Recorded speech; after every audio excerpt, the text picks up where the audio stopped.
Hare Krishna, good evening, Namaskaram. For me, it's good morning here in Seattle, 6:30 in the morning. And welcome to our weekly systematic study of Bhagavad Gita under Gita Amritam Rasamalyam. Today we are on session number 38. How fast time is flying. I just remember last June, we initiated this and we started, and today we are already on session number 38. You know, I was estimating when we started in June that approximately 70 to 80 sessions we should be taking to complete the entire Bhagavad Gita in a systematic way of studying. And trust me, every session is a real pleasure. We are relishing it because as we are trying to bring this to you, it's also a self learning. So we are all in the same boat, rather than the same train of Goloka Express. And we have come on in chapter number 6 now, the middle of the heart of chapter number 6. We are discussing today the 6-7 verses of Dhyana Yoga. So let us jointly explore what Krishna is offering us and what lessons we can extract from this to apply in our day-to-day lives. So that is the ultimate benefit, because if we just keep it as a theory and don't apply it in our day-to-day lives, then there is no question of transformation. We have to transform, we have to get purification, and then we have to get transformation. So with that intention, we move forward in our journey today. As we all know, we are in the Golaka Express train, and we are in the sixth station of Dhyana Yoga. We love Goloka Vrindavan. Why? Because every step in Goloka Vrindavan is a dance. Every word is a song, and every day is a festival. And we also love Gita Amritam Rasamalyam family. So here we'll see today, Krishna will open more secrets on the self-realization. We will understand greater depths of self-realization from the perspective of Dhyana Yogi. And so before we proceed, I wish to seek the blessings of my spiritual master, His Holiness Bhakti Swarupa Damodar Swami Maharaj, also known as Dr. T.D. Singh in the scientific circle. He was a saint and a scientist, a peace ambassador who worked towards bringing the scholars of all faiths on a common platform and always tried to bring out the distilled essence through interfaith dialogue. And the distilled essence is what we are discussing in the form of Bhagavad Gita. He was a champion of science and spirituality interface, and had a lot of discussions with Nobel laureates.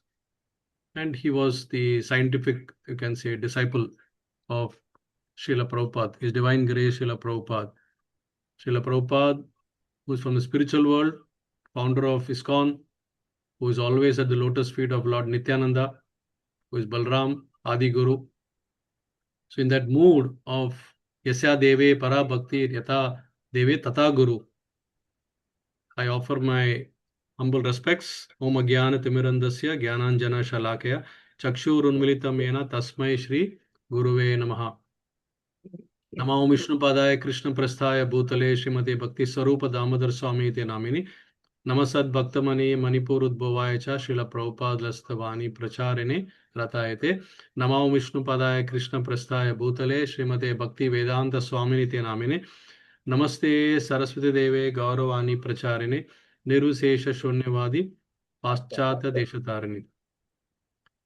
So we move forward with our session today.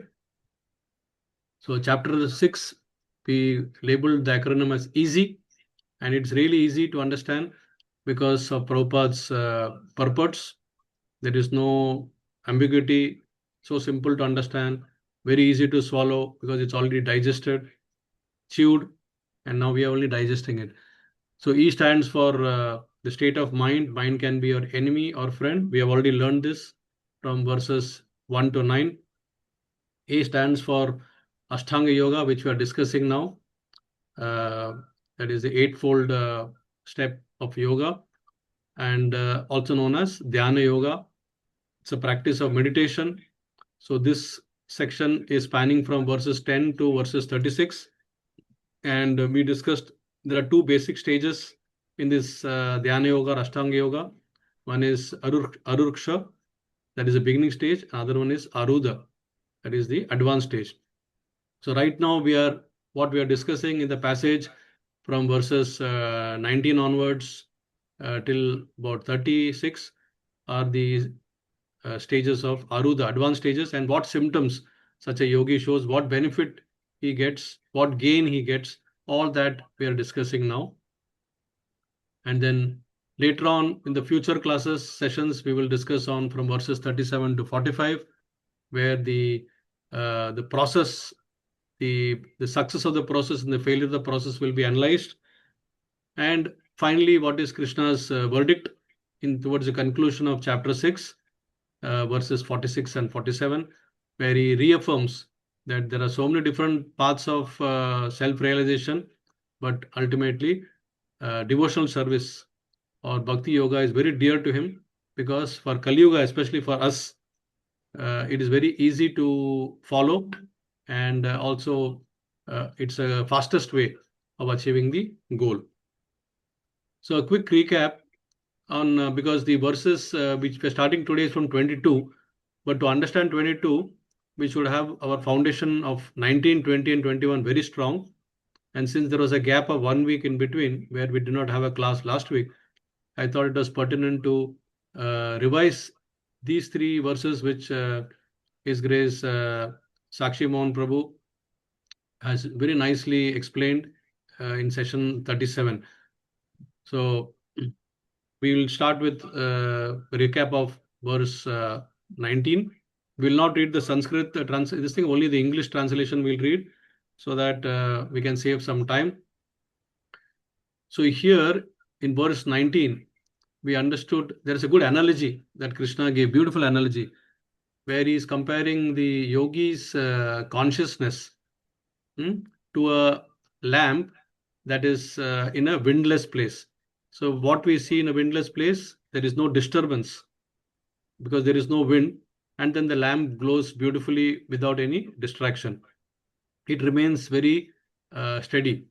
That's why the example is given, Yata Deepo Nivasto Engate Sa Upma. So this Upama is the basically analogy. So Smrita. So as the lamp in a windless place does not waver, so the transcendentalist, whose mind is always controlled, remains very steady in his meditation on the transcendental self. So what do we learn from this? We understand that in our present times, we get a lot of distraction. So the windy nature is nothing but our distractions in the form of social media, our distraction in the form of material attraction. Sometimes we plan that in the next 1 hour, I'm going to do chant very well. I'm going to read something from scriptures very well for my own internal purification. But suddenly the mobile phone rings, or maybe there is an SMS or WhatsApp, and our attention gets diverted. So that is nothing but the wavering nature in a windy place, and the flame keeps on, it's unsteady. It's not steady anymore. So this will make our consciousness also flicker. We will not get the benefit of what we are doing, and we will not reach our this goal also. So that is what we should understand. So therefore, we should bring back our mind, and the art of bringing back the mind to focus has been nicely explained in this verse and also subsequent verses. So we need to stay fixed in our goal and in our pursuit for self-realization. Okay, so that is what the verse number 19 said. So then in verse number 20, actually 20, 21, 22, 23, these are all one after another interrelated verses. So Prabhuji covered 20 and 21 last time, but they're all interrelated. 22, 23 is also interrelated because they are talking about the essence or the science of self-realization. And here, when we say science of self-realization, it is about seeing yourself in the form of Atma. So of course, self-realization is a complete package where you see yourself, then you see the super soul, Paramatma, and you see the relation between the two, and then you get bliss. That is a complete self-realization. So here, Krishna is taking a step by step in Dhyana Yoga process where these verses of 20, 21, 22, etc., you are seeing yourself in the original form, in your constitutional form, in your pure form, that is soul. Now we are not able to see that. So therefore, so here again, we will skip the Sanskrit verse and we will read the English part. So the verse says, when the mind restrained from material activities, that means you control the mental activities, becomes still by the practice of yoga, then the yogi is able to behold the soul. So he's able to see himself through the lens of purified mind. See, so mind is basically a medium to see it also. And he rejoices the inner joy. Oh, what a joy. I mean, if you are able to, right now we have not experienced it because we are not seeing ourselves. We are only seeing the theory part. But when one practices this, he can sit in a solitary place. He is completely free from the distractions of the material objects and even the gross objects of the body, and is going inwards. And then through the control of mind, he is getting purification. And from purification of the mind, Cheto Darpana Marjanam, as it's mentioned in Chaitanya Charitamrita, the mind becomes a clear, it's like a mirror, and then you can see yourself very, very clearly. So here the important words is Nirudam. So Nirudam Yoga Sevaya. That means by following the process Yoga Sevaya, you achieve Nirodham. So Nirodham is basically somebody who is on the path of Samadhi. So he's completely, there's a cessation of all the material activities, and he is fully focused with a controlled mind. He is fully focused. There is chitta, which is otherwise entangled in material activities. It stops there and there. No question of seeing outside. It's only seeing inside. And as a result, physically the person will look, he's amongst us, but in reality, he's peeping inside his own heart and is able to see beyond subtle, and is able to see Atma. And when he sees that, Pashyan Atmani Tushyati, he is rejoicing the inner joy, which is unlimited. That is something which he's just enjoying. He doesn't want to come out of that at all. So that is what this verse 620 has taught us. And Prabhupada explains to us that there is also Paramatma. So as a person progresses, he can not only see himself, but he can also see Paramatma. And then that is where the real, the sambandha between the two starts. So this is what we understood from verse number 20. And one of the easier analogies or easier way to for us to think, because we have not experienced that, but in a more, I would say, relevant way, we've all gone to movie theaters at some stage in our life. When we go to the movie theaters, initially we are able to see so many things. We are able to see the movie screen. We are able to see the chairs, balcony, upper stall, lower stall, whatever. Then we are able to see the walls, and we are able to see the ceiling, the big, massive scale ceiling, because initially the light is on, and we see so many people around us. But once it becomes dark and the movie has just started, our complete attention is only on the screen. and the things which are happening in the screen. So how is it happening? Because of the focus. Now we are voluntarily drawing our mind for the purpose for which we have come to the movie theater. So at that time, we don't see our neighbors, we don't see the chairs, we don't see the ceiling, we don't see the walls. We see the object on the screen. We see what's happening on the screen. So the whole events, what is happening, that is what actually. So this is exactly what yogi, when he's peeping inside, he is seeing in that form. Okay, so that is why he's so focused and he's relishing it. When we are watching the movie, we are enjoying it for that particular scene or whatever. But similarly, he's enjoying the reel that he's seeing inside his own heart. What a joy that will be. Imagine. Now, in the corollary form, see, if the soul wants to enjoy the material world, that is external world, then actually what happens is he has to also suffer the miseries of the world. So therefore, the desire to enjoy around us will cease. Some call coming from ISKCON Thane, Purushottam Prabhu. Okay, I just disconnected that. So the soul, if he tries to voluntarily disconnect himself from enjoying in this material world, then what it means is he's also uh, ending the miseries of this world. That is what our goal should be. We want to end the miseries because there is no happiness in this temporary world. Everything is temporary happiness only. Okay, then we spoke about this beautiful analogy of the mind comparing with mirror, and the mind should be primarily functioning as a mirror instead of a window. What happens in a window? You don't get reflection. You see only outside. That is distraction. Whereas when you use it as a mirror, that also polished, clean, clear mirror, no dust, then you can see your body, your complete self very, very clearly. No? Especially for when we are applying tilak, we want to see it so perfectly.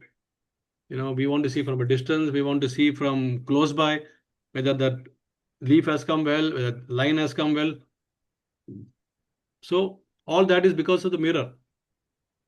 So at an advanced stage of Ashtanga Yoga, the yogi realizes that he is above this bodily platform, and gradually, step by step, he gets detached from the material concepts and also the material activities. That is Nirudam, we saw in the verse.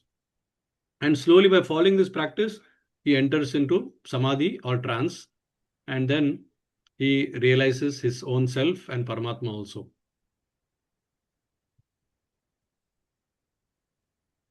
So, using the mind as a clear mirror to see our body, with purification, make mind become the mirror of the soul. Then in verse 21, what we saw, there is something called as Buddhi Grahayam. So Buddhi Grahayam is not the Buddhi we know is intelligence, but Buddhi Grahayam Atindriyam. This means that this is higher intelligence. Higher intelligence means transcendental intelligence. So Sukham Atyantikam, unlimited happiness. Sukham Atyantikam. No, you cannot, infinite happiness. Now, this is coming from, as is mentioned the translation, transcendental happiness. So, this is transcendental happiness realized through transcendental senses. So, we have to understand that there are two types of intelligence, there are two types of mind also. One is the subtle mind and subtle intelligence, which we are all using for our day to day activities of this material world. But beyond this, there is a transcendental intelligence, there is a transcendental mind which is attached to the soul, not to the body. It is attached only to the soul. And this opens up, and this starts functioning when we are completely in the mode of, beyond the mode of, the three modes of nature. That is our mode of goodness, mode of passion, and mode of ignorance. When we transcend these three modes, at that time, we don't use the subtle intelligence of or the bodily intelligence or the bodily mind. We shut that. Okay, we use the intelligence soul. The soul automatically uses the own intelligence, like inner covering and outer covering. So that's why Krishna always gives an advice: uh, look inside, and we want to look outside. We are the first people to see what is happening in our neighbor's house. Forget our own house. We won't know what is happening in our neighbor's house. If there is some quarrel going on, we want to stick our ears. What is exactly happening? So these are all contamination, which is polluting our senses. And the polluted consciousness is making us associate with such things.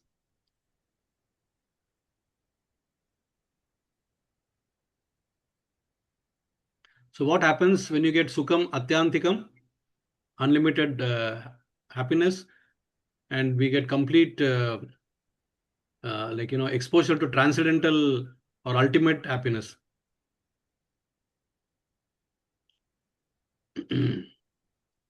Veti yatra cha evam ivayam titas na chalati. So na cha ivayam and na chalati. That means the mind is fixed. Fixed in what? In tattvataha. So tattvataha is the true form, our original form. It is sthita. So established thus, one never departs from the truth. And this is what is giving us the real joy. And this also is the perfection of human life. So this was verse number 21. And then there was an analogy given to understand between Archimedes' Eureka moment. So I am adding one more analogy to that. That is basically the enlightenment that Dhruva experienced. So how we can compare is Archimedes got the Eureka moment when he was bathing, and suddenly he found the solution to the problem that he was trying to find in the lab, and he found it in the bathtub.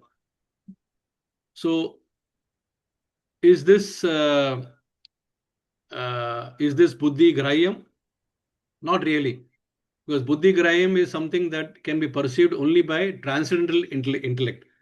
But what he has achieved is revelation from material intelligence. That means I was mentioning about two types of intelligence.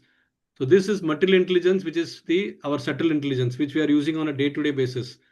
So Archimedes got the revelation from that material intelligence, which is actually a contaminated consciousness because it is contaminated matter. It is not pure. And that is called as sampragyata samadhi. So there are two types of samadhi: sampragyata samadhi and asampragyata samadhi. That means when we are focusing on some material objects, that also is a form of samadhi only. Focus. You're focusing. And then these yogis, they get siddhis, 8 types of siddhis, mystic yogi. So that is a very subtle way they want to achieve yogic power, mystic powers. So they meditate, and they get material intelligence. From the material intelligence, they go into sampragyata samadhi, and then they get some revelations. So that is what Archimedes achieved. Whereas Dhruva, on the other hand, got actually not revelation but enlightenment.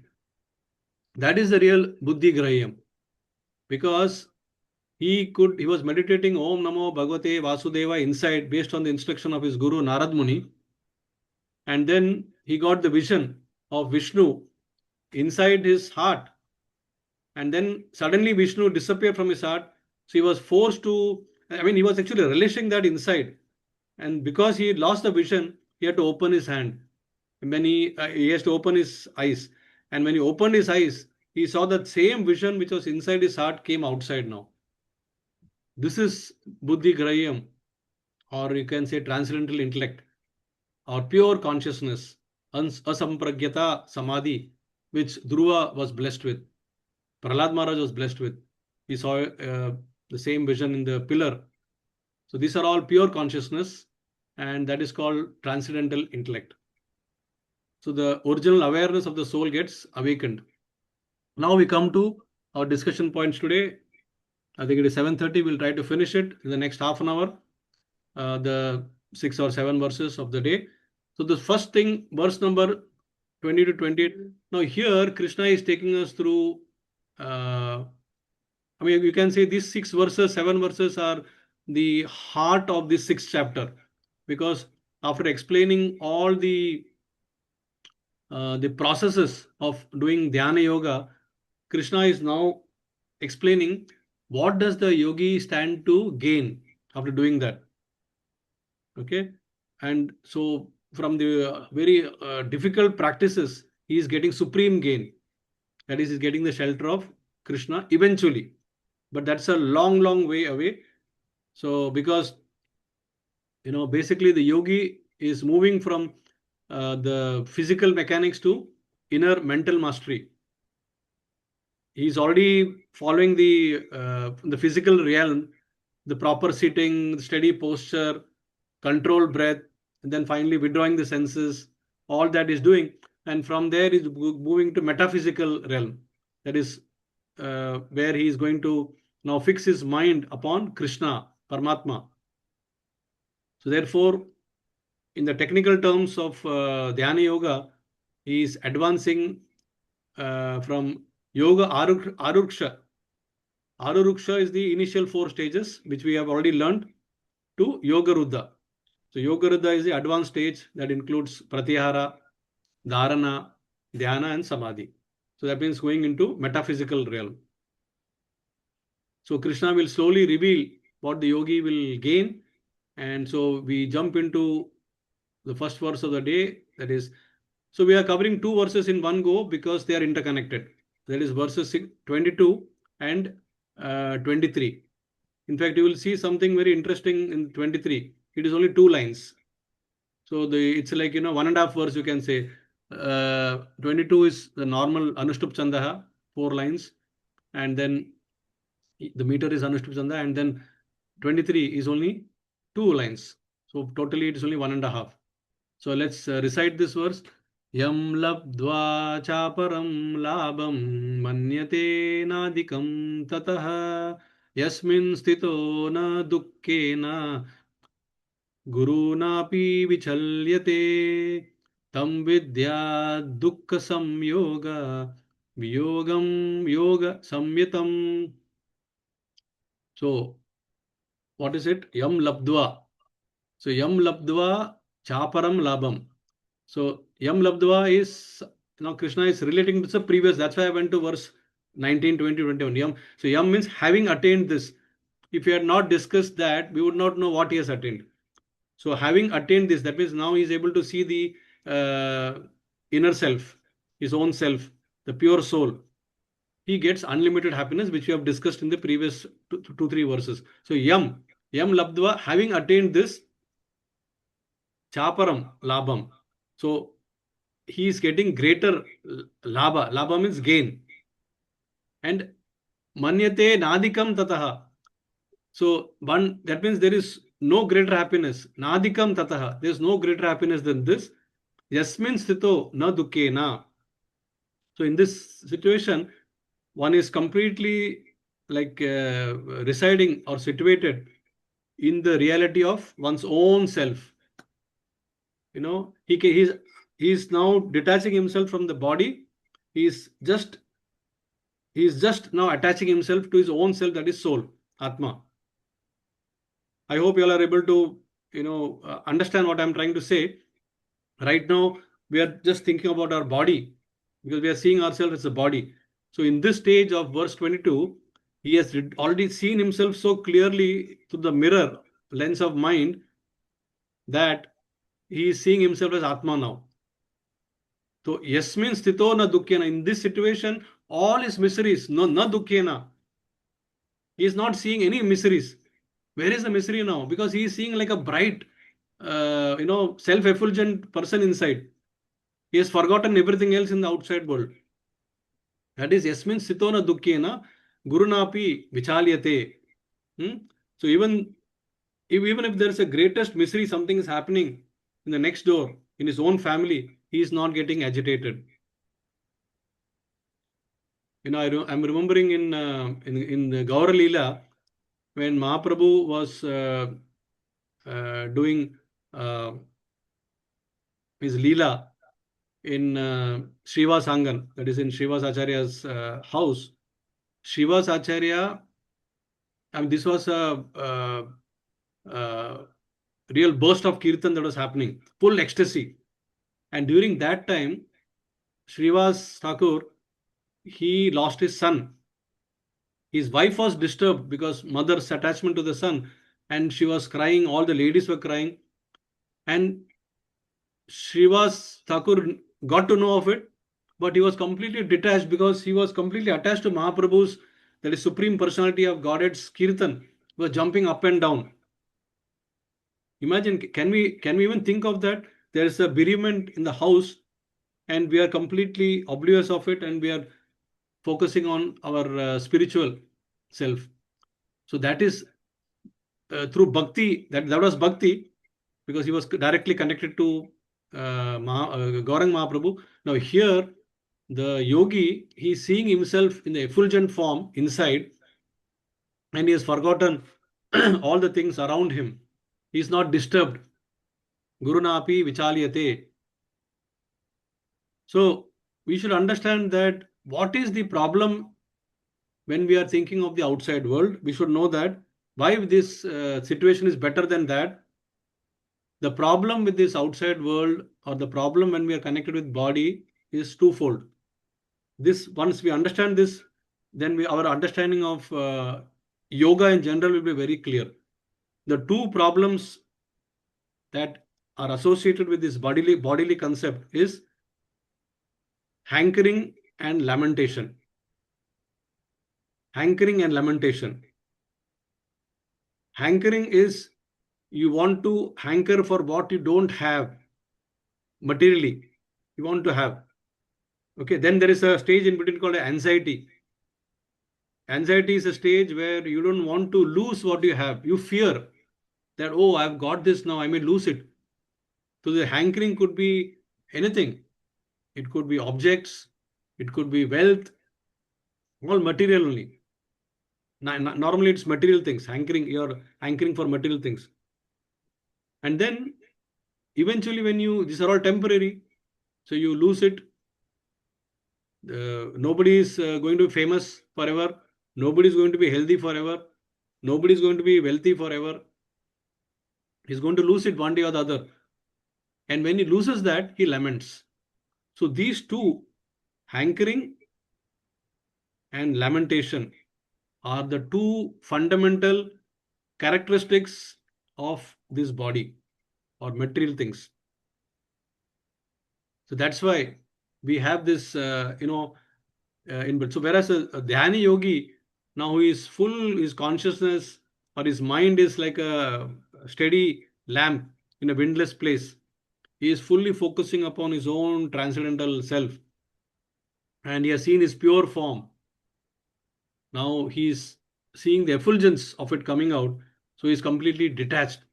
He is not bothered, he is not worried about it. So that's why, you know, established thus one never departs. He doesn't feel like departing from this. He wants to be in that position forever, because he thinks there is no greater gain than this. Then tam vidya dukha samyoga viyogam yoga samnitam. So being situated in this position, one is never shaken. One is never shaken. And that is what we want. This is actually the learning. Ultimately, we all want to go beyond this stage and come to this stage. We are never shaken. We should never be shaken, even in the greatest of difficulties. So this is not possible unless we are situated in our real Swarupa Siddhi. And that is the actual freedom or liberation. We are liberated from these material miseries. That is, and not the mundane definition of moksha, where we say we want to merge the Supreme. No. First, you understand where you're attached to. Get the liberation from that point. So this is a realization. We have to understand this. So na chalati, and you get the stage of Brahma, Nirvana. This is actually what this verse is saying. Upon gaining this one thing, there is no greater gain. Being situated in such a position, one is never shaken, even in the midst of greatest of difficulties. And the yogi, the devotees, achieves this state, and that is the realization he gets is the supreme gain. He renders all the other achievements. Yes, Prabhuji, you have raised your hand, I think. Yes, Sakshi, Prabhuji, I wanted to say one thing here. You have very nicely said that, one is never shaken, even in the midst of the greatest difficulty. And when we read, it looks like simple English, very easy to understand. But if you yes, want to really experience it, is that just imagine you have a toothache now. yeah, What happens to you? yeah, Your face changes its color. yeah, If you are able to listen to Gita yeah, with the tooth pain, then you are doing justice to you are not this body, you are now correct. completely internally focused. Very true, Prabhu. That's what I wanted to say. Very nice, very nice. I think it's a very good, spontaneous, and relevant realization that Prabhuji has shared, and we can easily relate to that. Prabhupada used to say this, the so-called Godmen. There were so many Godmen in the 70s and 80s, 60s also. Prabhupada used to, and then people used to blindly follow them. That, they have got, basically, they were just mystic powers. They could do something and give you something like that. So Prabhupada used to tell their followers to ask that Godman that when he's having a tooth pain, does he go to doctor or is able to withstand the tooth pain? There's no answer. So when Prabhuji was saying this, I was immediately remembering connecting to Prabhupada's wisdom also, Prabhupada's Vani. Thank you very much, Prabhu. So moving Hare Krishna. on, thank you. So the word, when we say, so the lesson that we get is the unlimited joy. See, when we get unlimited joy, we forget the pain also. And this pain is basically the pain of material hankering and lamentation. So the joy should be surpassing this. And that is what one can get from this kind of so yam labdva chaparam labam. So that is what this means. And the yogi attains this state and he feels that no material gain, whatever wealth, fame, power, even the heavenly pleasure seems attractive anymore. And na chalati, that means it gets full stability, is no longer disturbed by the modes of nature, whether it is sattva guna, rajas guna, or tamasic guna. So yes, he rises above all that level. Then we come to verse number in the 23. That is, we saw the verse. It was only two lines. Tam vidya dukha samyog viyogam yoga samhitam. So there is an important word here, viyogam. So Prabhupada beautifully translates this as something that makes you separate, break the chain of what? Misery, dukkha. Then it is yoga. So this yoga equal to viyoga, okay? Then that is only true yoga. Any yoga which is not making you disconnect from the suffering is not true yoga. So all the so-called yoga that we are hearing around us, they are not at all true yoga. They are just gymnastics. It is not making you disconnect from the suffering. Whereas Prabhupada says that in this 623, 6.23, the real definition of yoga is mentioned, is hidden. Viyogam. Viyogam is the active disconnection from the suffering. And Srila Prabhupada says real yoga means to disconnect from suffering. But how can you disconnect from suffering if you are still connected with the bodily concept of life? So therefore, dukkha samyoga, that is what actually tam vidya dukkha samyoga, you have to break. And this is possible through firm determination, nischayana, firm determination. So, so therefore, we understand that the how the yogi is breaking this, because he's experiencing higher realization. And as a result, you know, so Krishna is describing through this Ashtanga yoga process, uh, the process of attaining samadhi, and in two ways it's helping you. One is to liberate yourself from the miseries. That is one step A, and step B is to connect to the ultimate happiness, yoga. So one is disconnect from this and then attached to this. So in that way, we are understanding that you get dukkha, yogam from dukkha. So that is what it means. And to understand this better, so here there are two situations. One is you can see Janaka Maharaj's uh, state where is the palace, richness, gold, uh, horses, elephants, all richness are there. And then there is a sage. This Sukdeva is not the Sukdeva of Bhagavatam, just a sage. Is an example, Sukdeva, who is completely undisturbed because of lack of sleep and lack of hunger, everything. So when this Sukdeva, he wants to test the king, he visits there, that people are glorifying this king as a great king, but he is a king who is completely opulent, and in all the royal richness he's having. How can he be undisturbed? Let me go and test him. And Janaka king, on the other hand, wants to test the sage also. He's calling himself a sage. Let me see whether he's a real detached person or not. So what he does is deliberately he stops him from coming inside. And the sage, on the other hand, wants to break all the royal protocol, and he wants to enter inside. But he's not allowed inside. So days are passing, few months are passing, and the sage is just sitting and meditating. And because he's a sage, he can control his hunger, he can control his sleep. Then finally, the king Janaka is allowing him inside. And he's asking, now Sukdeva, please tell me, what have you eaten and how you have been sleeping all this while? So he's actually testing him. And Sukdeva is very intelligent. He says, King, you are actually more wiser than what I thought. I know you are trying to test me, whether I am truly a realized person or not. But don't worry, I have slept well, I have eaten well. And then in a sarcastic way, he says, what could disturb one who is completely realized in self? That means for a realized person, hunger, the misery of hunger and not having slept doesn't matter at all, because you are above that. Then the king says, oh, you are a really great realized yogi.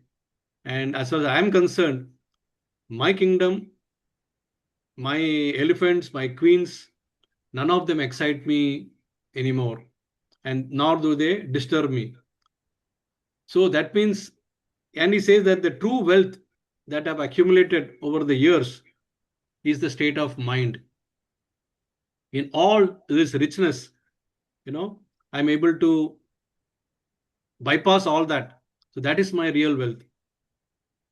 So then they both understand that if you have the state of mind as the in undisturbed way completely, then whether you are a rich person or whether you are a completely renounced person doesn't matter, because you are a completely focused person through your mind. Your true wealth is your undisturbed mind. So both achieve the same goal, what is mentioned in 6.22.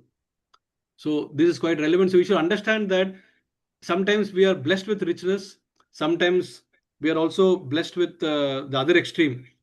We should be equipoised. Sukhena, Dukhena, whatever comes, we should take it as Krishna's mercy. All right. Now we go to 24. What is 24 saying? So 24 is now giving us the method to attain the advanced stage, Yoga Ruddha stage.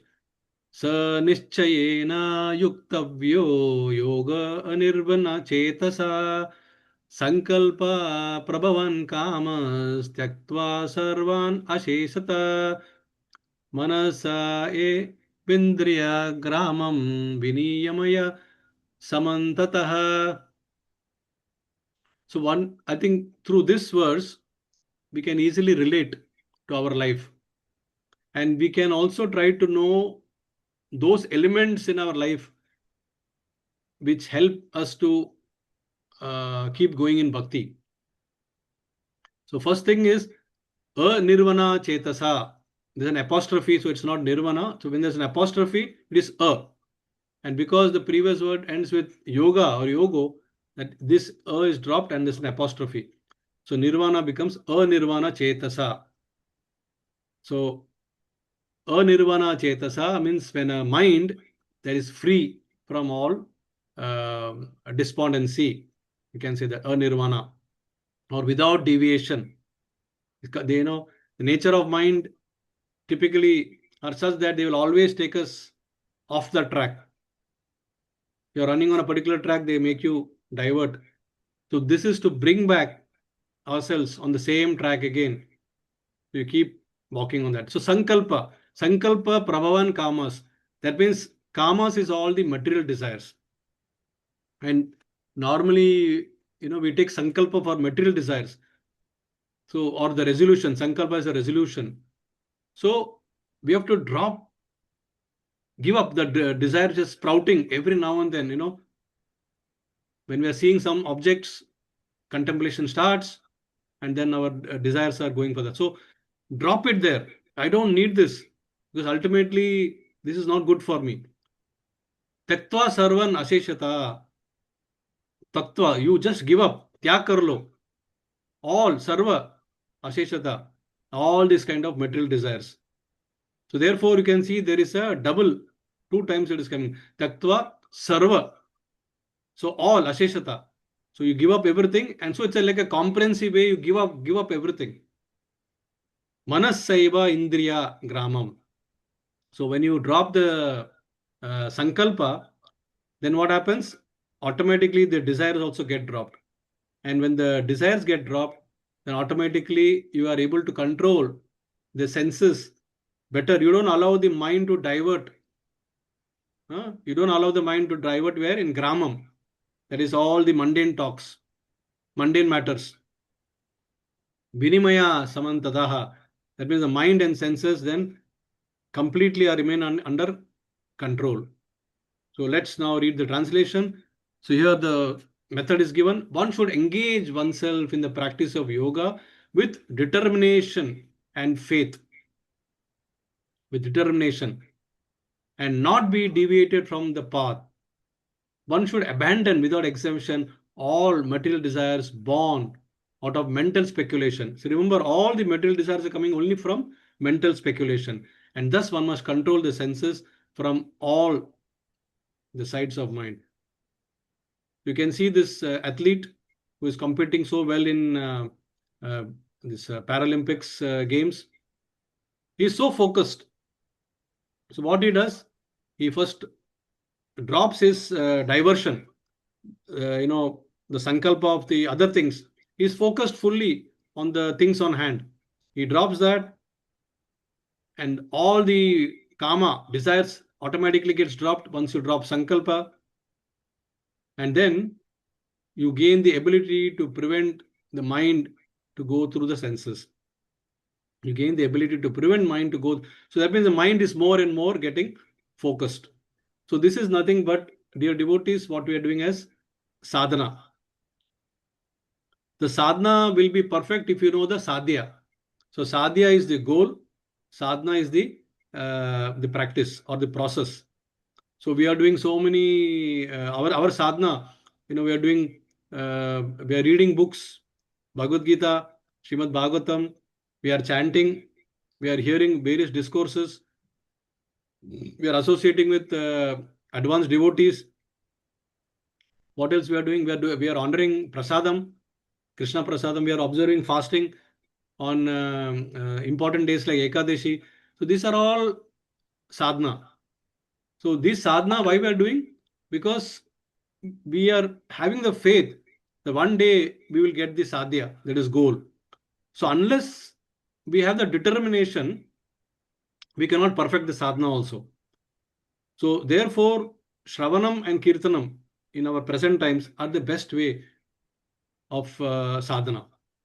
So we develop intense faith. When we continuously doing that, our faith becomes more and more intense, and then we march forward to go into uh, achieving our sadhya. Prabhupada gives this beautiful example in the purport of the sparrow and the ocean. You know, I don't know how many of you know about this analogy and story, but the story goes like this.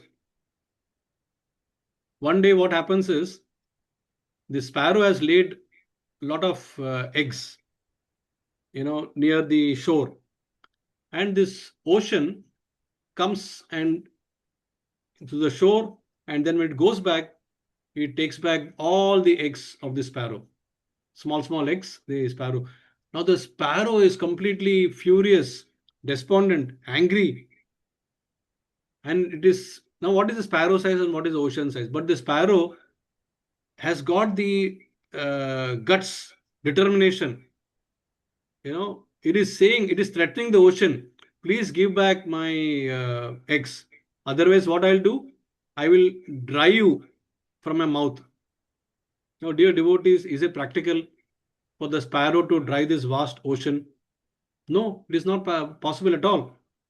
But still, what the sparrow does, it starts the process, sadhana.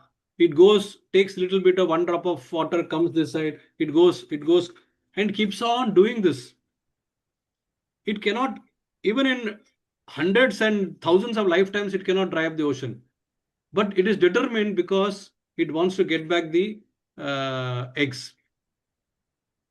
Now, looking at this determination, the king of the birds, Garuda, the mother, father of all the birds, Garuda, is completely, disturbed because the sadhana is so intense of the sparrow that Garuda, cannot bear it anymore. So Garuda comes. Garuda comes. Now, instead of sparrow threatening the ocean, Garuda is threatening the ocean. Garuda tells the ocean with just 3 or 4 flaps, I can dry you up, ocean. Please give back the uh, eggs of my dear sister, the sparrow. Now the ocean immediately gets nervous and it says, okay, I'll return back the eggs, and it returns back. So, what do we learn from this example? Our endeavors are like sparrow. We should not be worried about the. We should know the sadhya goal. Our goal is to go home, back home, back to God. The Garuda in our life comes in the form of spiritual master. The spiritual master will come and he will connect us to the Supreme. And automatically we should have faith. Determination is there, faith is there. Nothing can stop us. No deviation will come in the path. That is what, as a bhaktas, we can learn from this very, very important verse. And as you can see, when the mind shows us all that we don't have, the intelligence needs to show us what we have, what all we have. So intelligence must overpower the mind. Otherwise, the mind will not only overpower the intelligence, mind will also overpower the soul, us. That is a very bad situation. And that is what happens when we get attached to the material thing. So this will not happen overnight. This takes time. So therefore, the step is shown here. Shane Shane. It will come up in the next verse. Shane Shane. That is slowly, gradually, step by step, we move by renouncing our false ego, by controlling our senses, by applying the right intelligence. Then the firm conviction comes, mind becomes fixed on the self, and then we come to the sadhya. So therefore, we should not be perturbed that it's, oh, I'm chanting since last so many years, I'm associating with so many devotees. Still, why bhakti is eluding me? Why I'm not getting the same taste as some of the others who started much later? चिंता नहीं करने का, आएगा, अपने आप आएगा. Inner mastery requires gradual detachment, and firm intelligence. So that is what takes us to verse number 25. Shane shaner uparamed बुद्ध्याधृति गृहीत्य आत्मसंस्थं कृत्वा न किंचित अपि चिन्तयेत्. Gradually, step by step, one should become situated in trance by means of intelligence. So intelligence is playing a vital role, step by step, sustained by full conviction, and thus the mind should be fixed on the self alone and should think of nothing else. So the important here is shane shane. Slowly it will happen, slowly, step by step. Uparame, that means calming down will happen. And buddhya, diti gritya, that means our buddhi, intelligence will take over, and by proper understanding, driti gritya will take place. Driti gritya, that means your proper determination, and this conviction will come. Atma samsthan mana kritva. So this is very important. Mana, it gets fixed on the soul. Atma samstam. Samstam is basically your mind is uh, free of all the objects and becomes pure, in pure consciousness, pure awareness. Mana kritva. Na kinchid api chintayet. So don't think about anything else. The mind should not think of it, will be completely fixed. So when the determination becomes very, very fixed like the sparrow, then slowly, so in our case, we should increase our Shravanam and Kirtanam. Then automatically we keep hearing such higher topics from realized souls, and we can make progress in the ladder, in the steps, and we can go on to the Yogaruddha stage, advanced stage. So you can see here, we should become like tortoise. So that is the example that is given also in Bhagavatam in the 11th canto. Lord Krishna tells Uddhava, just as the tortoise withdraws its limbs into its shell. So when what happens when the tortoise is under threat, when it's attacked, the tortoise does not retaliate, but immediately it withdraws its limbs, and everything goes inside the shell, and it remains there for a very, very long time, like a natural defense mechanism. Similarly, the yogi does not engage in any futile battle with the external world because he knows it's full of distraction. It will, all the hard work that he has put in will be disturbed, it will be spoiled. So the attention, his mind senses, he completely withdraws the senses to protect the mind rather than fighting the desires by the force. So that is the analogy we can understand from this. So once one disciple of Srila Prabhupada came up to Prabhupada and he said that I'm struggling to keep my mind under control, and I don't know how to proceed, but it is creating a lot of disturbance for me. Like Arjuna says, Chanchala Manahi Krishna. So mind is disturbed and I'm struggling to keep up with it. So Prabhupada said very simply, do not fight with the mind. Just give it some better activity. Chant Hare Krishna, continuously increase your dosage of Hare Krishna, and the mind will gradually stop its nonsense activities, which is a fact actually. For all of us, we all experience this. Mind is disturbing us at so many different points of life. All the time. Mind is playing dirty tricks. What we think is a problem is not a problem. It's a trick of the mind. So just divert the mind, give it some higher topic. It is difficult, but you have to practice it. And for that, with little bit of conviction and learn from examples of superiors and ask the intelligence, talk to your intelligence. Oh, dear intelligence, my mind is telling me this. What is your take on that? And maybe intelligence will overpower the mind. For a devotee, it should be easy because immediately he can think about the lotus feet of the Lord. He can think about some seva. he can think so many different activities to divert the mind, and that will give the intelligence a chance to overpower the mind also. So it's a for a devotional person, it's a natural method because we are always trying to become Krishna and Nityadas. Hmm? It's a safe process. So the key here is to understand, have patience. Like Rupa Goswami says in Bhakti Rasamrita Sindhu,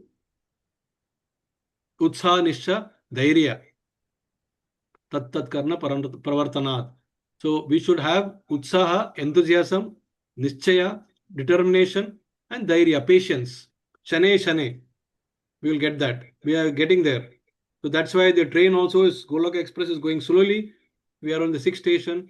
It is not directly the 18th station. We have to take it takes time. When we come to verse 26, so here the process is further explained and it leads what sort of success formula, how to bring the mind back. Yato yato nischalati manachanchalam astitam, sorry, manachanchalam astiram tatastato niyam yetad atmani eva vassam nayet. Chanchalam, chanchalami mana, that is flickering. The mind is flickering. Astiram, unsteady. Stiram means steady, astiram, opposite of the unsteady. So when mind is so much flickering, how to bring it back? So even Arjuna mentions in the second chapter, we went through that.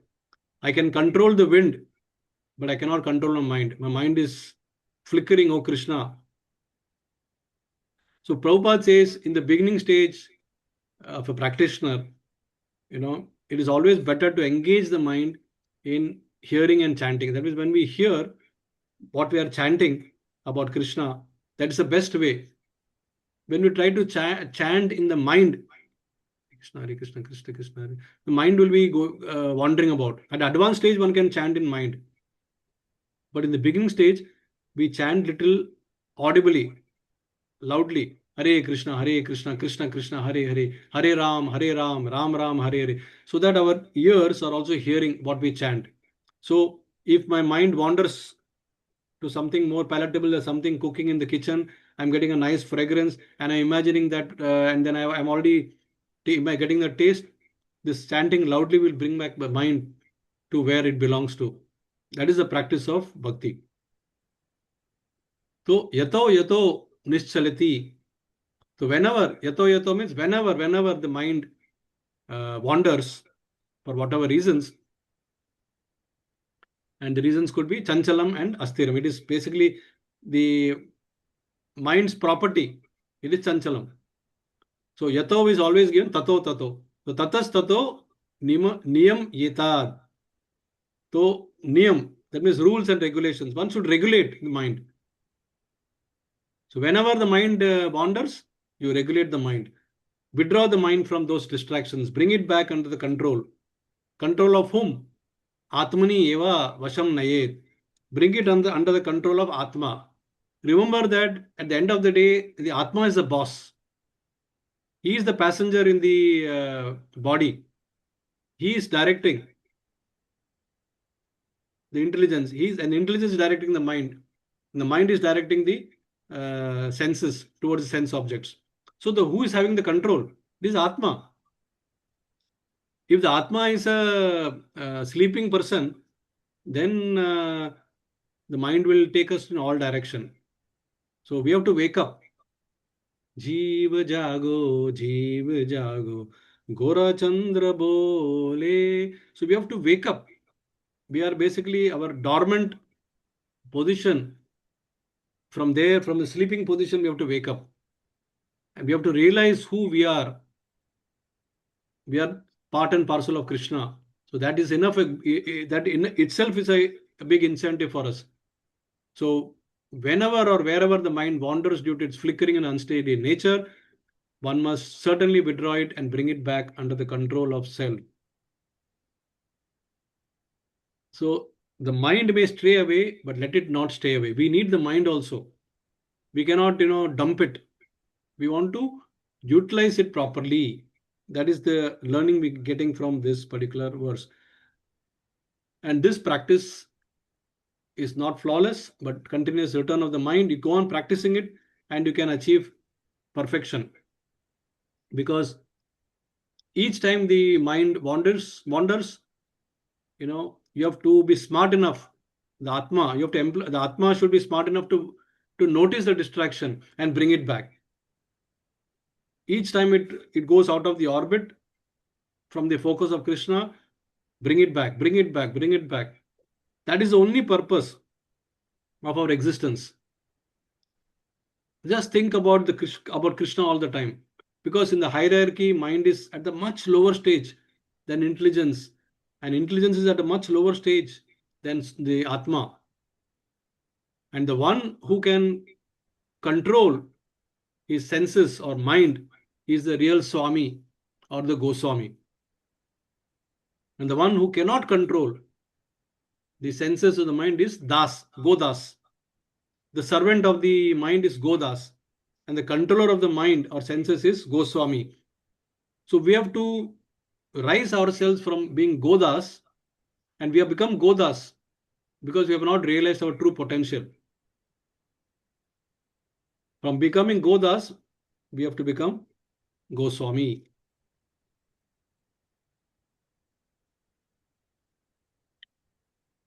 See the example of Bharat Maharaj. Bharat Maharaj was practicing so well, was at a very, very high level of bhakti also. He was meditating, but somehow his mind wandered, and he saw a very small young baby deer being given birth by mother deer, and the mother deer was running in for its life because the lion was chasing it. And out of fear, the mother deer delivered the baby bear and vanished from the scene. Now, who will take care of the baby deer? This thought came in the mind of Bharat Maharaj, who was meditating. He was meditating and he was focusing his mind on the higher realm of life, but he suddenly got this distraction. And out of this distraction, his entire chain of events changed. It was actually a big trap. He got attached to the deer. One small derailment happened. One small derailment. And out of a wonderful practice of meditation, this derailment took him back, towards attachment of this deer. And finally, he got so much attached that he was, each time he was meditating, he could not meditate properly, and he was only thinking about the deer. The deer virtually occupied his entire realm of mind. And finally, when he left his body at the last minute, he thought of the deer. And because of that, he thought of the deer. Because of that, he took birth in the next life as a deer. See what happened now. And this is a real story. Bhagavatam, it's a Bhagavatam Canto 5 story. After being a wonderful king, after renouncing his kingdom, after retiring to the forest for meditation, after practicing for the real purpose of achieving his sadhya, this happened. So if it can happen to Bharat Maharaj, who are we? So that is the danger of this material life. That is what it is showing. And on the other hand, you can see here Haridas Thakur, who took a vow of 3 lakhs, chanting 3 lakhs holy names daily. And he was continuously immersed in the holy name. For him, the holy name was more powerful than Lord himself. The holy name became his, that's why he was called Namacharya. The holy name became everything for him. But when he was tested by the temptation of prostitute who came near him to tempt him, his senses did not wander. His senses did not wander. He was completely attached to the holy name. So this is bhakti. And because of that, The pure vibration of the holy name, he transformed even the prostitute into a pure devotee. So this is the power of the holy name. So that's why, you know, when we practice devotion, when we chant, we chant with full attention. We don't allow our mind to wander about, so that we get to the level of what Haridas Thakur Namacharya has experienced. Surely we can also experience one day, and we want to chant more and more. So then we come to verse number 27. Prashanta manasam hi enam yoginam sukham uttamam upaiti shantarajasam brahmabhuta akalmasham. So now the result of practicing, what does the yogi experience? He experiences Brahmabhuta platform. Brahmabhutam is the ultimate realization. So Prashantamana. Prashantamana means, see, Shanta is basically peace. Prashanta is deeply peaceful. He becomes deeply peaceful because the mind is in a very quiet, steady stage. So he fixes his mind and he experiences complete happiness and bliss. Yoginam Sukham Uttamam. So Sukham Uttamam is basically is experiencing the highest pleasure, happiness. And he has overcome Shanta Rajasam. That means he has pacified his mode of passion also. And at that stage, his experiences that qualitatively is one with the God. Qualitatively.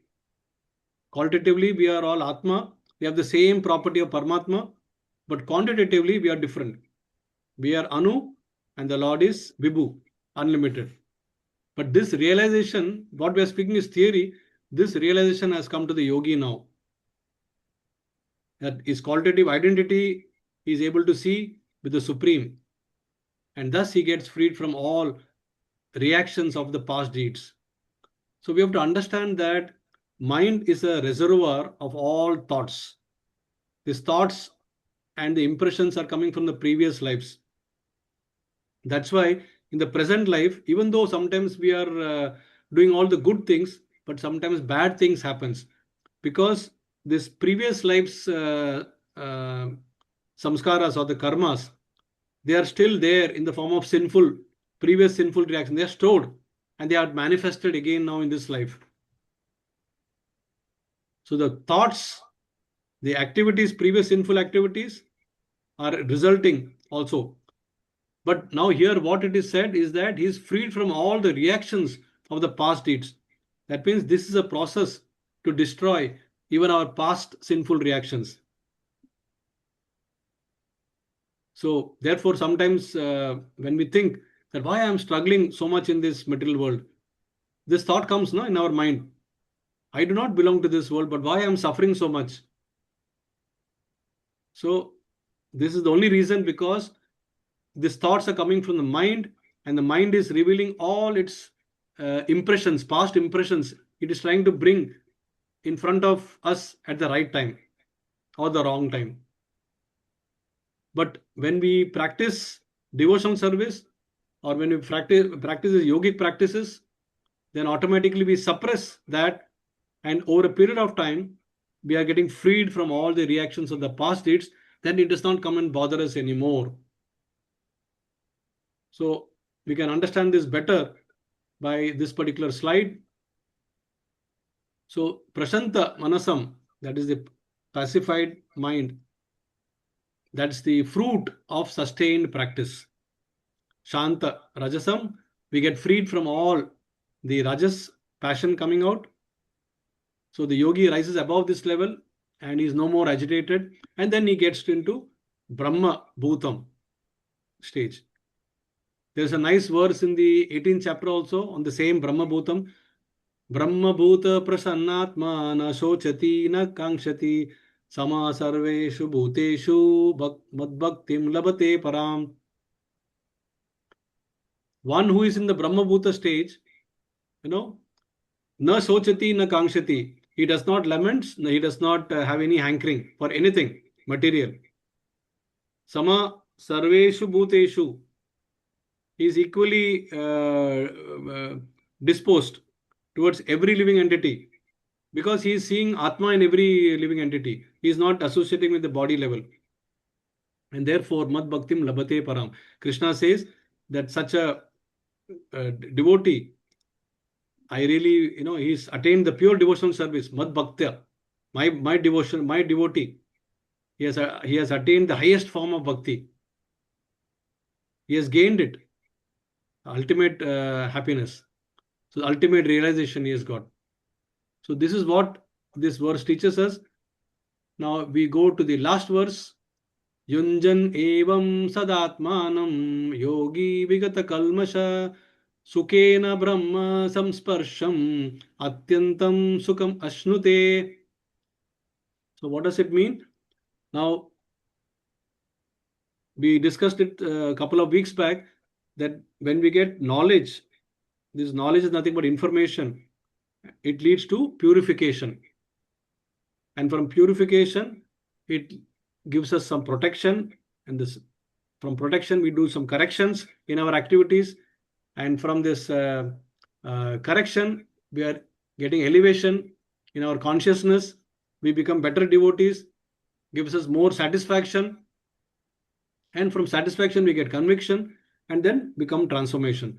So from information to transformation, now we are reading Bhagavad Gita information or knowledge to transformation. It's a long process. Slowly but steadily it is happening. We may not realize it at this stage, but surely it is happening. So that's what Krishna is saying here. Now from realizing the self, we have started, the yogi will start realizing the super self.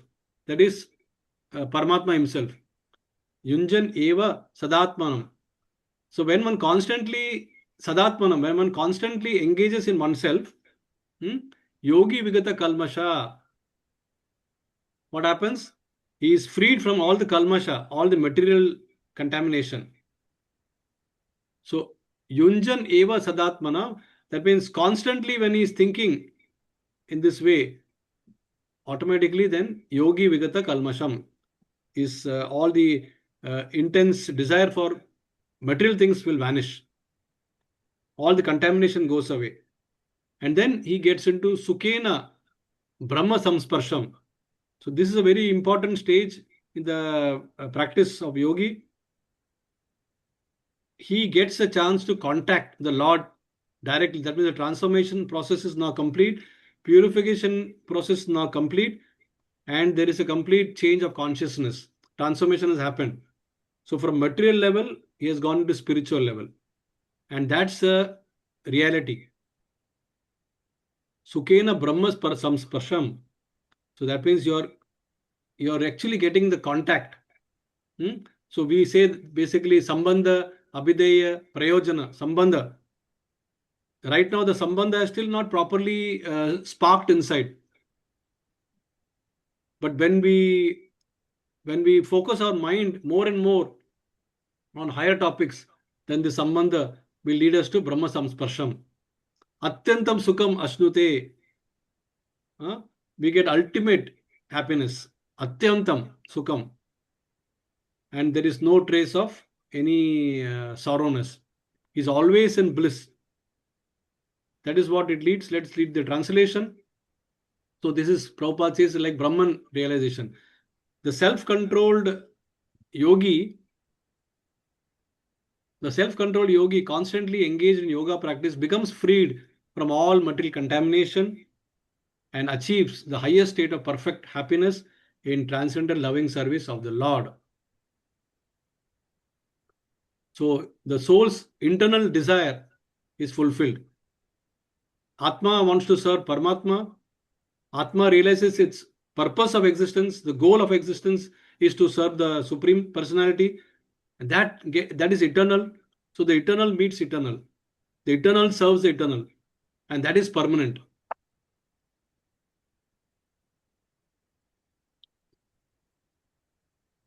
So you can see here, Brahma Samsparsham is the contact. And this is nothing but sambandha. And then action. Action means yunjan evam sada.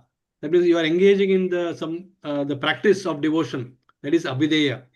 And then finally you get the reward. Atyantam sukham. That is prayojan. So our whole devotional practices and process, it revolves around sambandha. You should know the goal. You should establish the contact. That is all self-realization. And then begin the process as outlined by the predecessors, acharyas, and then you wait for your turn to experience the prayojan.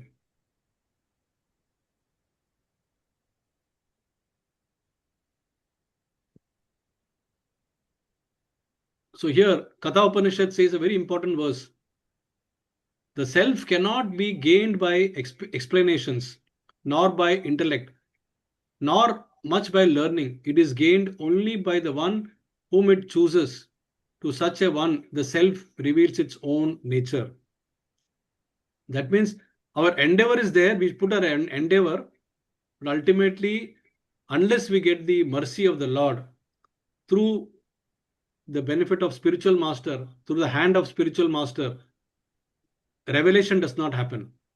So it's a complete Guru Sadhu Shastra. It's a complete package. So it's a grace that one receives through the patience of devotion service. That is what actually we should understand. So therefore, Prabhupada says always A, B, C, D. Associate with devotees, A. B. Read the right books. Books are my basic scriptures, Bhagavad Gita, Bhagavatam, Chaitanya Charitamrita, and few other literatures of the Acharyas. C. Chanting the holy name. And D is diet. Eat only Krishna Prasadam. When you follow A, B, C, D, automatically you get E. That is enlightenment. That is what we are all waiting for. The day when we get enlightenment so that we can go home back to Godhead and be at the eternal lotus feet. That is the prayojana. So this is the final slide. In today's verse from 20 to 28, we can divide this into three phases. In 22 and 23, the Lord describes the supreme, how to cultivate the passion. The destination is clearly mentioned. And in verse 24 and 25 and 26, the process, step-by-step process is outlined. So Sambandha in 22 and 23, Abhideya in 24, 25, 26, and the supreme reward of Prayojana coming in the form of Brahma Bhuta in 27 and Brahma Samsparsham in 28. Thank you all very much. Sorry I couldn't complete it in time, but we managed to give the explanation of each and every verse in the most...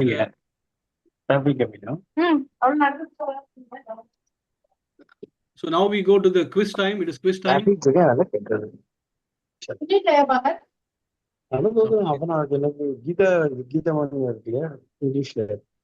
can mute all, Prabhuji. I'm just doing that. I just did that. Yeah. So please, whatever you have learned today or whatever you have understood today, let's transform that into a fun quiz. It's important just to participate. Don't worry about winning and not winning, because even not winning is winning only because you have participated. So that is the important, because when we are focusing on our attention on Krishna, there is no loser. So let's take it in that spirit and participate in the quiz number 1. Coming up on the screen, the question number 1 that is now coming. Now, Yam Labdva Chaparam Labam refers to which stage of Ashtanga Yoga?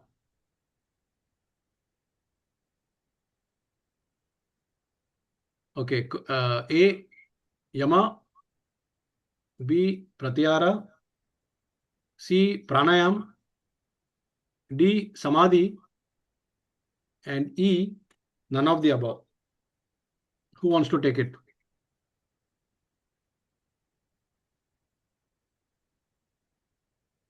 Very simple question. Yam Labdva Chaparam Labam refers to which stage of Ashtanga Yoga? So what is Yam Labdva Chaparam Labam? it is the supreme gain.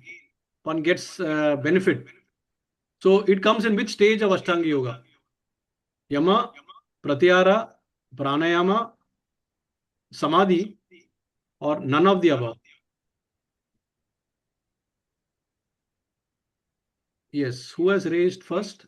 Was it Ramesh and Vitali were very close. Ramesh and Saptadeep? Vitali. I see. Saptadeep also followed. Okay. So whom should we It should give? go to Ramesh, photo finish. Okay. Okay. As you say, Prabhu, because I was not observing on, I could not pay attention on who's raising first. Sure, So I go by what you say. So, yes, Ramesh, please let us tell us. Hare Krishna Prabhuji. I think it is Samadhi. Not very sure, but I'm going with it. Samadhi. Samadhi, yeah? Okay, Yeah, let's D. see. D. Okay, let's see. Maybe you're right. Maybe you're wrong. I don't know. You're indeed right. Good. Well, 50 points to you. Wonderful. Very nice. Let's go to, so maybe next chance we'll give to Mithali again because of the photo finish you said. So question number 2. The real meaning of yoga is Viyoga. Who is raised? Krishna Mohan Prabhu has raised only. Connecting with Supreme,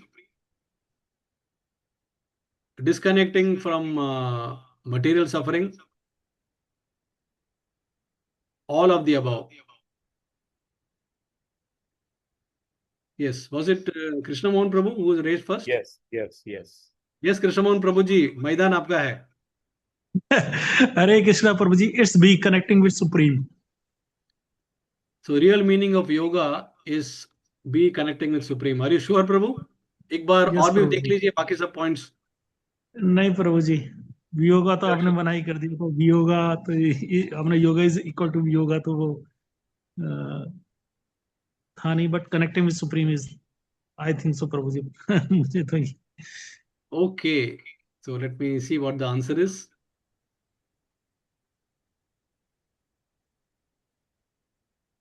There is none of the above also, by the way. So if you want to change your answer now, you can choose that also. But अपने आप तो पकड़ के रखे हैं ना, connecting with Supreme. Correct ना? Yes Prabhu ji. Yes Prabhu ji, connecting with supreme is the real yoga. Okay. The correct answer is D. All of the above. Because if you see in the explanation of 6.23, what we Yes, said, Prabhuji. Prabhupada said yoga is same as Viyoga. And what is Viyoga? Disconnecting from material suffering. Yes. So that yoga is one thing what you said, connecting with Supreme. Yoga is equal to Viyoga also. Why? Because Viyoga is disconnecting from material suffering also. So yoga equal to Viyoga. वो equation याद रखने का. Yoga हाँ, equal याद to था प्रभुजी. Viyoga. Yoga equal to वियोगा आपने याद था. It was, I was remember, but कोई बात नहीं. Sometimes. Yes Yeah. Prabhuji. When the other options are not there, then your answer is perfect. Yoga actually really means connecting with Supreme. But since there were two other similar answers which mean the same actually, or which lead the same result, then we have to consider all, and all of the above is the correct answer. ठीक है? Yes, Prabhuji. Thank you very much for participating. अभी I'm praying that next answer should be, you should get, आपका nullify होना चाहिए. Yes, प्रभुजी. Mitali भी line में है if she raises her hand. Oh, okay. So let's go to question 3 now. When the sparrow was angry with the ocean, it could win due to determination, mercy of Garuda, humility of the ocean, then the strength of the sparrow, and patience. Oh, there are a lot of hands raised. Huh? Who raised for? But Srinidhi was number 1. Yes, Srinidhi, go ahead. After a long time. Where is she? I'm not able to see. Srinidhi? She's there. Huh? I'm not able to. Okay.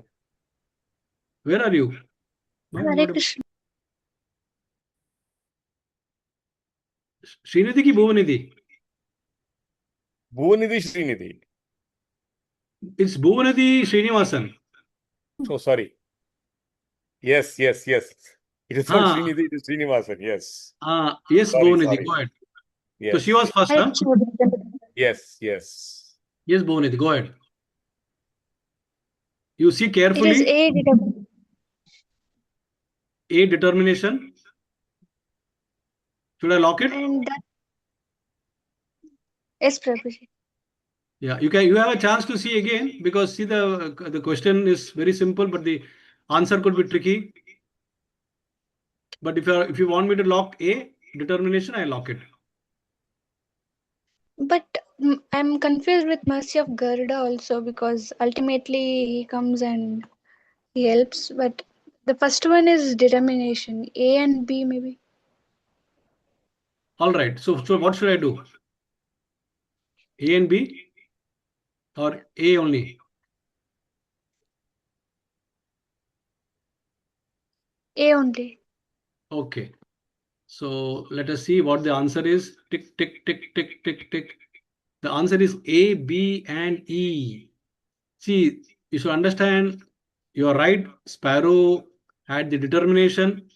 Sparrow got the mercy of Garuda. Without the mercy of Garuda, it could not have been possible to dry up the ocean. Hmm?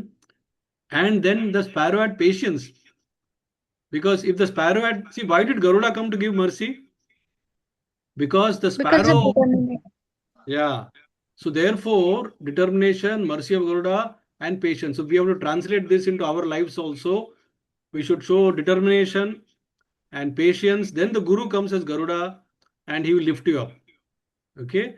So I will not. You will not get minus 50 because out of three, I would say you at least one answer was correct. The determination is there in the answer. So I think we should give her 20 points probably, Prabhuji. What do you feel? 50 by 3, Prabhuji. 50 by So 3 थोड़ा 20 और हो. 20. 20 हो. तो 20 दे देते. Correct. Why not consider strength of the sorrow also D? Because Sparrow it's a strength also. Sparrow did not actually have any strength. See, the problem was, what is the strength of Sparrow compared to the ocean? There is no strength. Even I said that in the earlier thing that Sparrow can do that for hundreds of lifetimes, but it cannot succeed Yes. in drying up the ocean. There is no strength of the Sparrow compared to in relation to the activity. It's not possible. Humanly impossible. I am just मतलब I am telling about the inner strength, I think so. जो उसके अंदर inner strength था, जो उसने इतना वो determination determination हो दिखाया. जाता है. डिटर्मिनेशन है वो. अच्छा. Okay, okay, okay, वो okay, डिटर्मिनेशन में चला जाएगा. okay, Good okay, point, but okay. Okay. we come to the fourth question of the quiz now. In the analogy of tortoise comparison with the yogi किसने race किया already? Krishna Mohan Krishna Prabhu. Mohan Prabhu. Yogi withdraws his mind and senses like the tortoise who withdraws its limbs into its shell. The yogi does not destroy his desires by force. He withdraws attention from them like the tortoise does not fight the predator, it simply withdraws. The yogi redirects his attention towards Krishna, just like the tortoise who does not abandon its life but protects it. All of the above. None of the above. Yes, Krishna Mohanji. प्रभु जी आपने तो इसमें तो दो difficult डाल दिया all of the उसमें तो नहीं उसमें नन तो ऑफ दी मजा है. नहीं नन ऑफ दी अबाउट तो नहीं है ऑल ऑफ दी अबाउट में Prabhu ji I think a is the one of the best answer is a A. Yes Prabhu ji But all of the above भी है, आप सोच लो.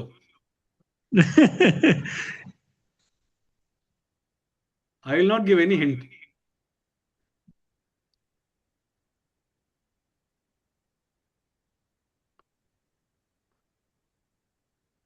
None of the above भी है. That also you can choose if you want. And there is a time limit also. Yeah, 5 Prabhu ji seconds. A is there A is क्या only बोला? A is the answer. Yes ये तो है ही है प्रभु जी 100% वो ये सोच तो लेना एक और. है ये मतलब चाहे माइनस 50 में से माइनस 50 20 में मिल जाए माइनस 50 का माइनस 100 ना हो जाए. नहीं नहीं वो नहीं नहीं होगा प्रभु जी ये तो है ही नहीं है होगा ना. ठीक है, चलो. I believe what you are saying. Let us see. Prabhu, answer is D. All of the above. ये क्या कर दिया आपने प्रभु? Because you see, चलो all the A, B, C सब जो योगी and tortoise में similarity यही था. Yes yes yes 50 about 50 divided by 3 तो मिलेगा प्रभु जी. अभी अभी माइनस में करना पड़ेगा. माइनस में करना पड़ेगा. That's a good answer, but तो फिर कितना -100 हो गया. चलो चांस है. अभी एक और क्वेश्चन है. You can make up to some extent. Okay, never mind. It's fun. That's why we call it fun quiz. We want to enjoy this also. Now we come to the last quiz question. A yogi who is situated in Brahma Bhuta platform attains the highest perfection of worldly happiness. He is beyond the mode of ignorance. He realizes his oneness with the Supreme. All of the above. None of the above. फिर से कोई कृष्ण मन प्रभु है क्या? Yes. मेरे को डर लगता है अभी. But तो he प्रभु is जी गलत determined like आएंगे a इसको sparrow. हम. चलेगा, मैं कोशिश करूंगा. बाप रे. But I think he has removed his hand now. Krishna Mohan प्रभु हाथ ऊपर करिए ना एक बार आप. He's removed it. Okay, so only one hand is up now. No competition for Bhuvanidhi. No, Ramesh is also there. Which is also there. But who No, raised but I also? don't. I also missed who was the first in between the two. Achha. So what do we do? I also saw Saptadeep raising. I'm not really sure who was first and second now. So right now, how many hands are up? Saptadeep 3. and Ramesh and yeah, okay. And looks like Krishnan Prabhu is disconnected. Oh, so it must be some net. He's there. He came No? back? Krishna Mohan No, Prabhu. he's not there. He's there. He's there. He's there. Yeah, he's there. He's there. He's there. He's तो there. Prabhu He's ji there. Previous question में hand over था तो वो उसको मैं lower नहीं कर पाया था इसलिए इस वाले Okay. क्वेश्चन के लिए. That is a very nice answer from your side also. So चलो तो now इसको दिया. Prabhu, you can do one thing between Ramesh and Saptadeep. You can So give it to Bhuvanidhi Saptadeep because Ramesh lowered her hand now. they were close. So should we give it to Saptadeep because Ramesh already Because gave answer? he has already answered one question. Okay, so now let's go to Saptadeep, who's all out there to conquer this question. I hope Ramesh you don't mind. Hare Yes, Krishna, sir. Guruji, Dandavat Pranam. Dandavat Pranam. Okay. So it's D, all of the above. आपके बगैर ये जो है ना बोलते हैं ना पूजा में वो सामग्री कंप्लीट नहीं होता है. वो यज्ञ में सामग्री लास्ट में डालते हैं ना हवन में. Like that, you come in the end and then you grab everything. A yogi who's in Brahma Bhuta, you're saying all of the above, huh? Yes, Guruji. Attains the सोच लो एक बार और highest perfection is beyond the mode of ignorance. Interesting. Okay, Yeah, let me see. it's Brahmavota platform. So all of the Okay, above. let me see. Let me see. So you're saying all of the above, that is D, and the correct answer is E, none of the above. Because Okay. you see there is a in every answer there is actually a hidden mistake. In every answer, he attains the highest perfection of worldly happiness. Now, a yogi is not Okay. after worldly happiness. That is not his goal. Okay? He is beyond the mode of ignorance. Oh, achha, achha. This verse talks about Shanta Rajasam. He is beyond the mode of passion, not ignorance. He realizes his oneness with Supreme. Oneness is, not the quality of that. Brahma Bhutam mein, Impersonalism. he realizes what? He is oneness in qualitatively. In qualitatively is one, not quantitatively. So इधर लिखा ही नहीं है. इधर कल देखो oneness in with supreme. So it's every answer is tricky here. Every answer is tricky. Actually, I didn't even notice the first option also. Worldly happiness is there. I missed out the word. That's Yeah, why I yeah. put Yeah, this my thing bad. worldly. Okay. Yeah. So therefore the answer is E.